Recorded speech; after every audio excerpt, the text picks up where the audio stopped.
Oke, langsung saja. Eh, langsung saja. Bismillahirrahmanirrahim. Assalamualaikum warahmatullahi wabarakatuh. Perkenalkan, nama saya Gilang Setianwar. NIM 12032343. Oke, langsung saja masuk ke pertemuan 1, yaitu persamaan diferensial. Persamaan diferensial itu adalah suatu turunan terhadap satu atau lebih dari variabel bebas atau independent variable yang bisa kita asumsikan bahwa yang satu variabel itu ODE. Jadi kalau yang lebih dari satu atau dua atau lebih itu namanya PDE, partial differential. Oke, nggak asing lagi lah. Oke, mungkin ini bentuk salah satu contohnya, itu ya ini yang pertama ini adalah satu variabel. Yang bawah ini adalah contoh kedua, yaitu dua variabel atau bebas, atau dua variabel bebas atau lebih. Mungkin ini adalah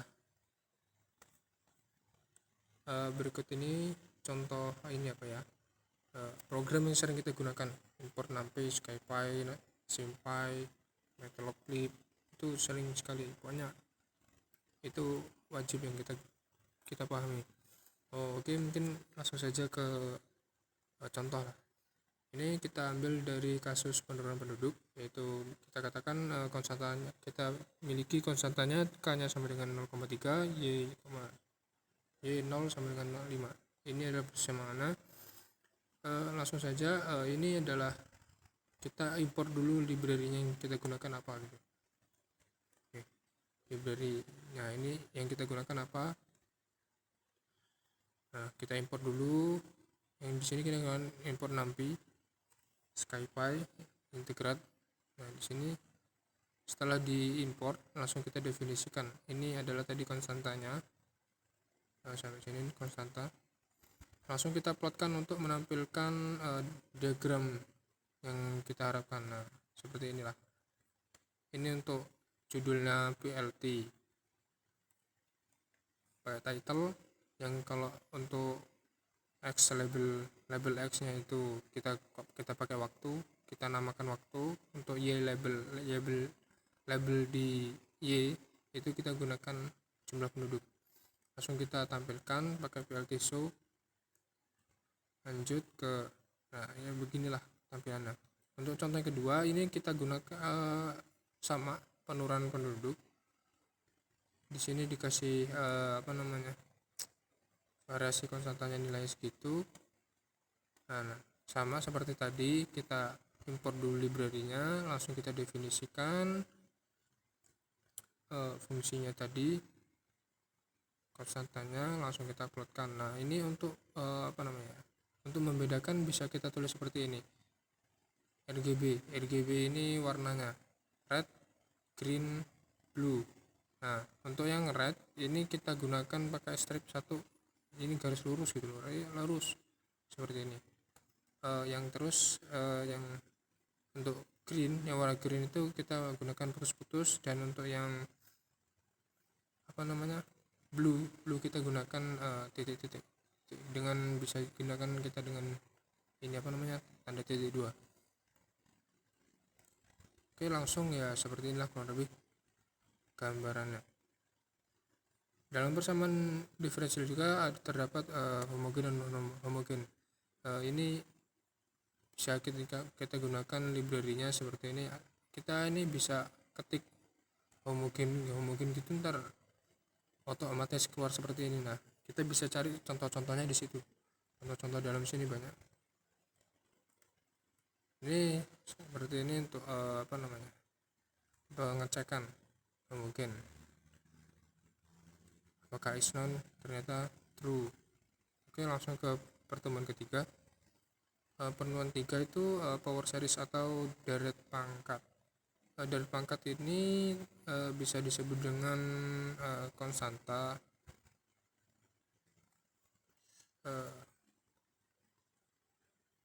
Cari-cari divergensi dari deret tersebut. Ini adalah persamaan. Ini adalah persamaan. Di sini juga ada teorema deret pangkat. Ini mungkin bisa langsung dibaca langsung ke ini operasi deret pangkat, ya seperti ini bisa langsung dibaca. Ntar ini bentuk algoritmatiknya. Seperti biasa kita kita impor dulu kita definisikan dulu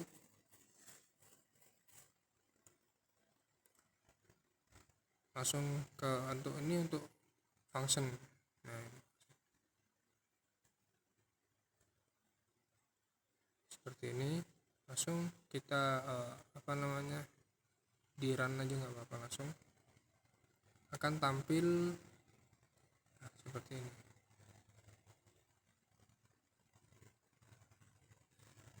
Oke, ini ya sama tadi kan, ini untuk truncat.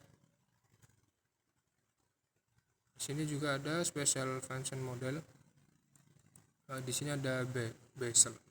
Nah, ini adalah contoh persamaannya.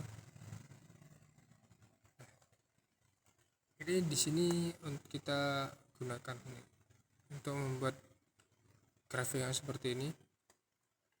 Kita definisikan dulu library-nya.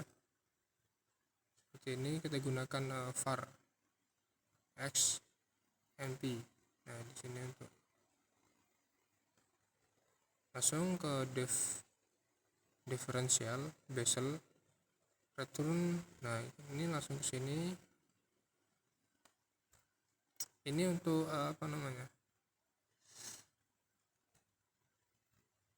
ini sama untuk warna. Kalau untuk warna di sini bisa kita gunakan RGB. Langsung kita tampilkan menggunakan ini P1 ini show. Maka ketika di running akan muncul tampilan seperti ini. Lanjut ke pertemuan 4, itu Deret Taylor. Deret Taylor ini merupakan representasi bentuk umumnya fungsi matematika sebagai jumlahan suku yang dihitung dari turunan fungsi tersebut. Kadang deret ini dianggap limit polinomial Taylor gitu. Ini bentuk umum dari deret Taylor. Nah, kan dalam penyelesaian masalah di deret Taylor ini ada beberapa cara. Yang pertama itu tes rasio, tes integral, pakai integral, tes pembanding. Berikut adalah program yang digunakan. Ini adalah uji konvergensi. Ini kita seperti biasa kita library-nya kita deklarasikan dulu. Langsung ini ya di import sum simbol dengan ini lambang tak hingga, n sama dengan simbol n. Nah, ini langsung kita konvergensikan, kita run, mendapatkan hasil false. Ini sama juga seperti itu. Deret Taylor yang saja deret Taylor ini adalah deret Taylor sama ya seperti tadi. Kita gunakan di sini pakai simbol eksponen dan F series, maka akan muncul seperti ini ya. Ini langsung ya seperti inilah deret Taylor. Nah, ini kita bisa langsung ke contohnya, kan diberikan Taylor polinomial fx sin x seperti ini. Nah, sini kita gunakan dulu, deklarasikan dulu. Ini adalah ini ya, kita deklarasikan ini dulu. A sama dengan pi, kita dengan pi per 2 kita, nah ini seperti setelah di running akan muncul seperti ini. Oke, lanjut. Setelah kita dapatkan ini hasilnya, bisa kita plotkan, kita tampilkan hasil dalam bentuk dalam bentuk diagram.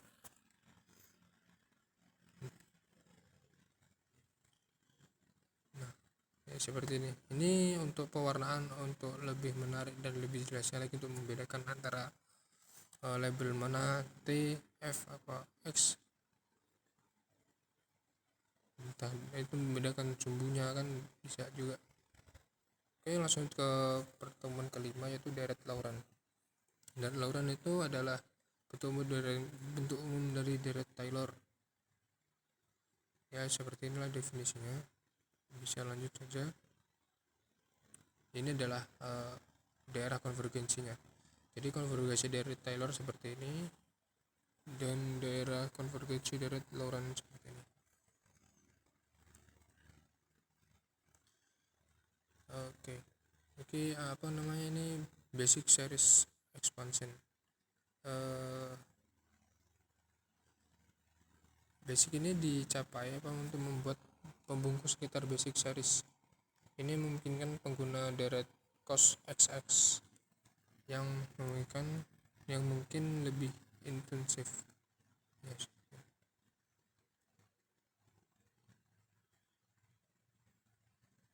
Nah, deret Laurent ini ya seperti ini, deret Laurent.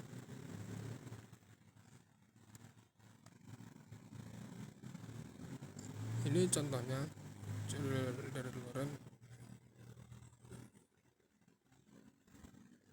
Oke, langsung saja mungkin masuk ke singular.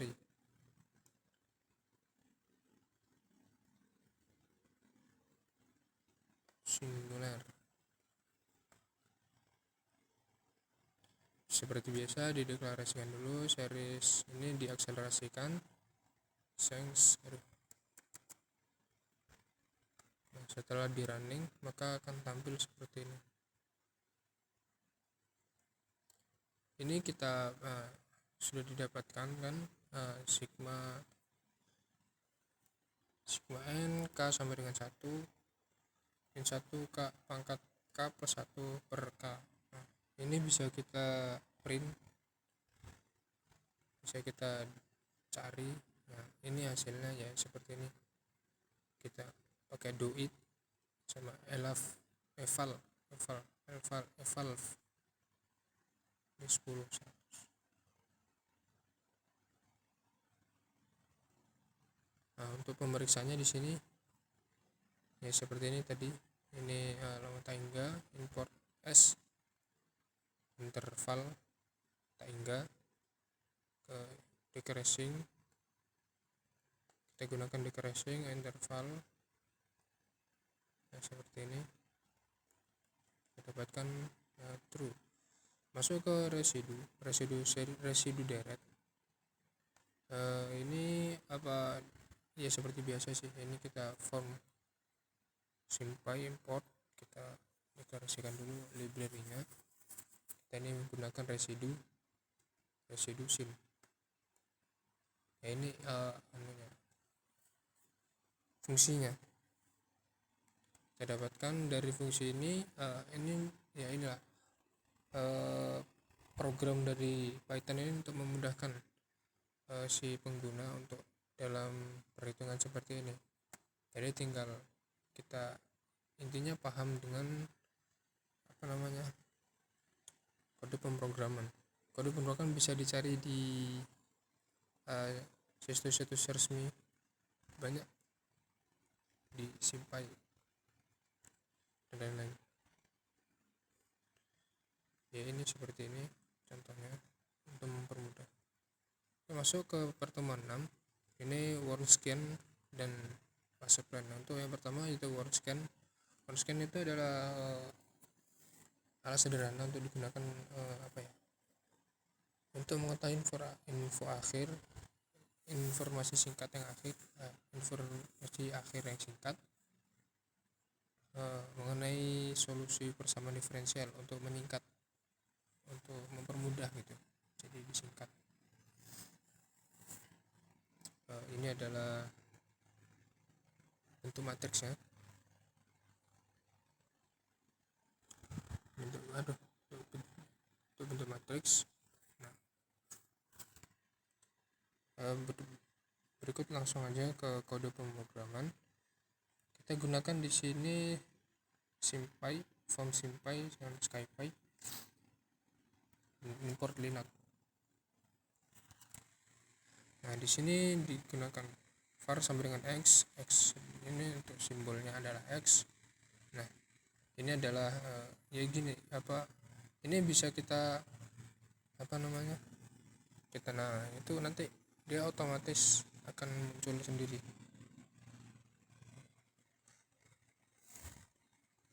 Ini adalah fungsi yang akan kita digunakan baris. Nah, setelah di running akan muncul seperti ini. Yang kedua yaitu fase plan.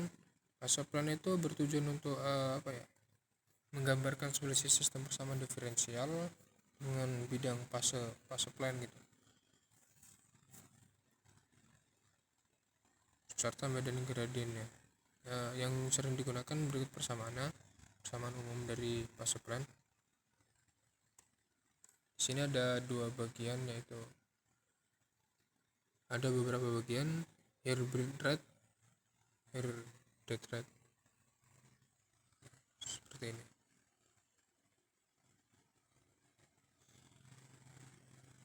Nah, ini adalah salah satu kode pemrograman dari fase plan. Ini contohnya bisa kita, ini konstantanya, misalkan konstanta kita ini bisa, ini kita deriv.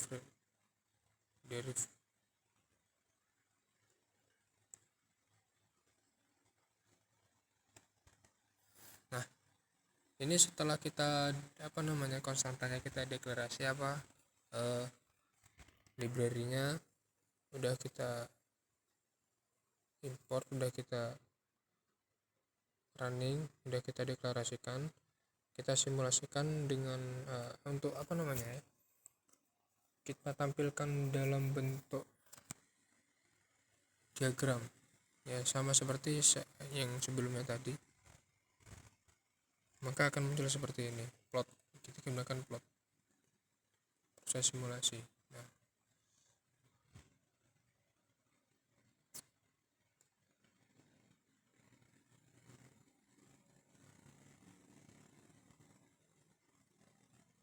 Nah, ini jika plotnya banyak, ini THL ini maka akan seperti ini. Nah, ini seperti ini.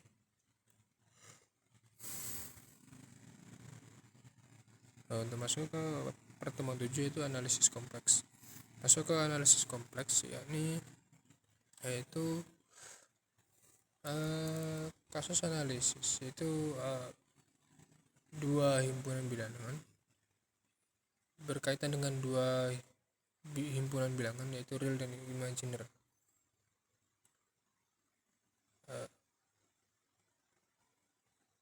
Misalkan kita ambil Z gitu, bisa didefinisikan seperti Z sama dengan A plus BI,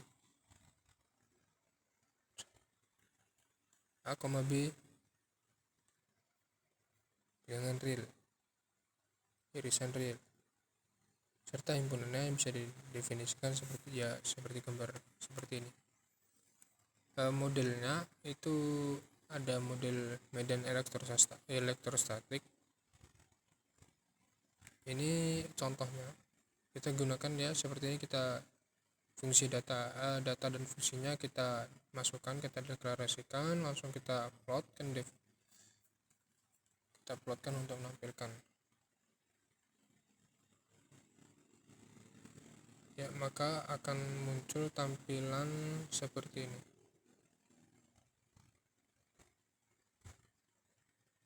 Bilangan eksplisit real eksplisit sama imaginer.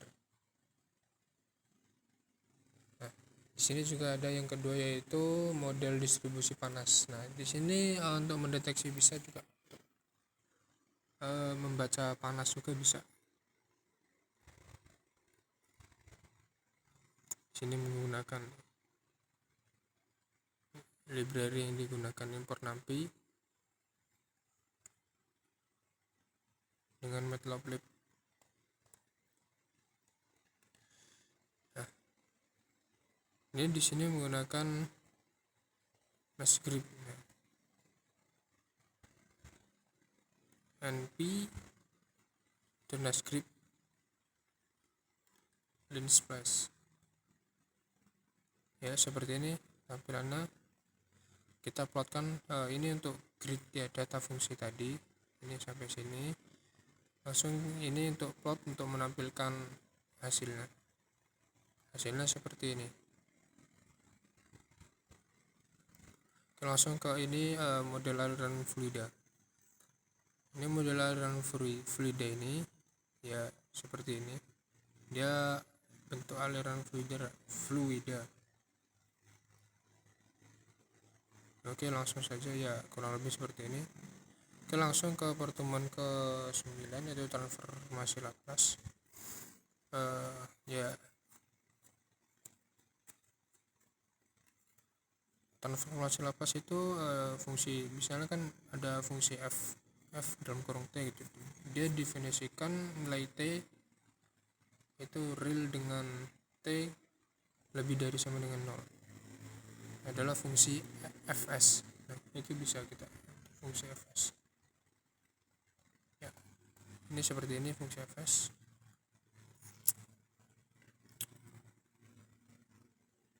Ini sama dengan Laplace f sama dengan integral tangga dari 0 sampai tangga.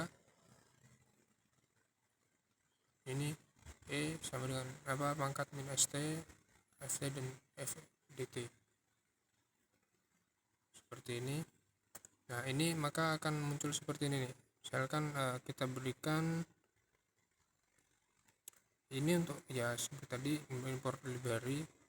Ini langsung kita definisikan simbolnya t dan s, ini ts, maka yang muncul adalah EAT. Nah, seperti ini, E pangkat AT.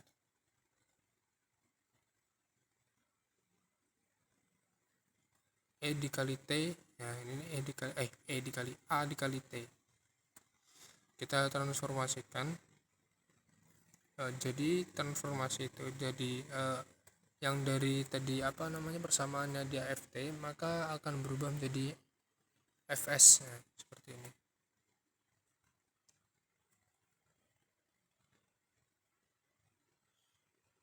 Seperti ini.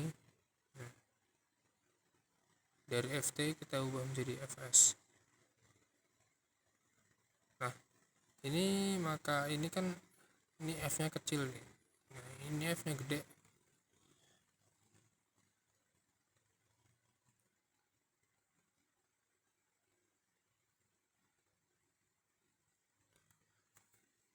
Nah, ini ada delta Dirac. Nah, langsung ke pertemuan 10 delta Dirac ini adalah gambar fungsi ini. Delta Dirac ini gambar. Nah,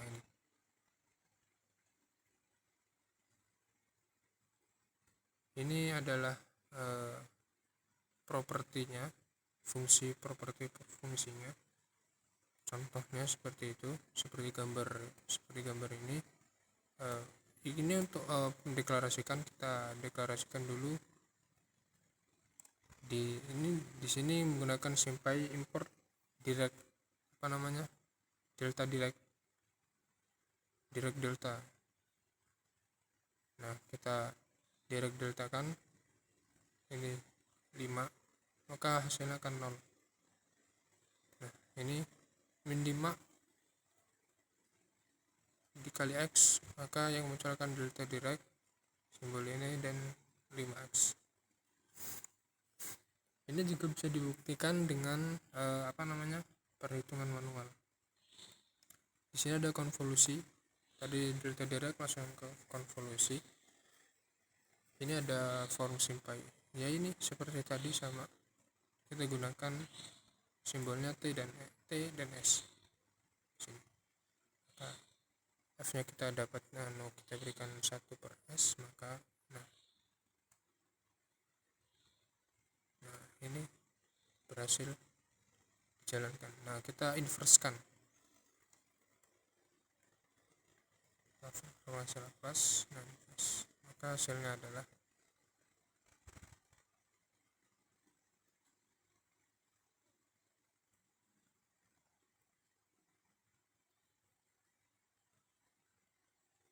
konvolusi numerik. Nah, ini konvolusi numerik, maka hasilnya akan seperti ini. Ini mungkin kurang rapi, jadi ada codingannya juga bisa supaya lebih rapi. Nah, ini untuk plotnya, gambar plot grafiknya.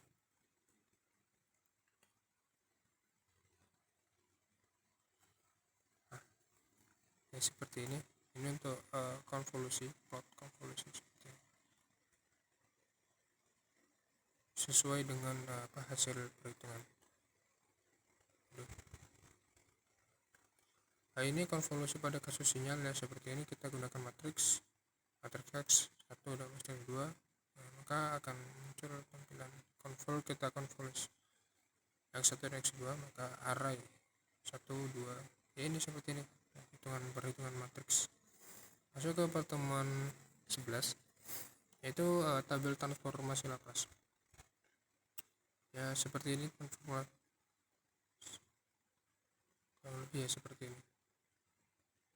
Ini adalah untuk pengetahuan tabel transformasi Laplace. Ini inverse Laplace. Transformasi Laplace ini ya tidak lepas dari inverse. Kita inversekan dulu. Kita import, kita deklarasikan, definisikan supaya tidak terjadi error.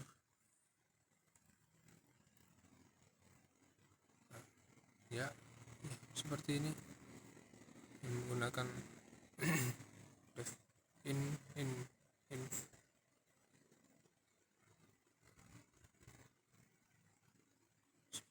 biasanya diarahkan kursor seperti ini dia. Nah,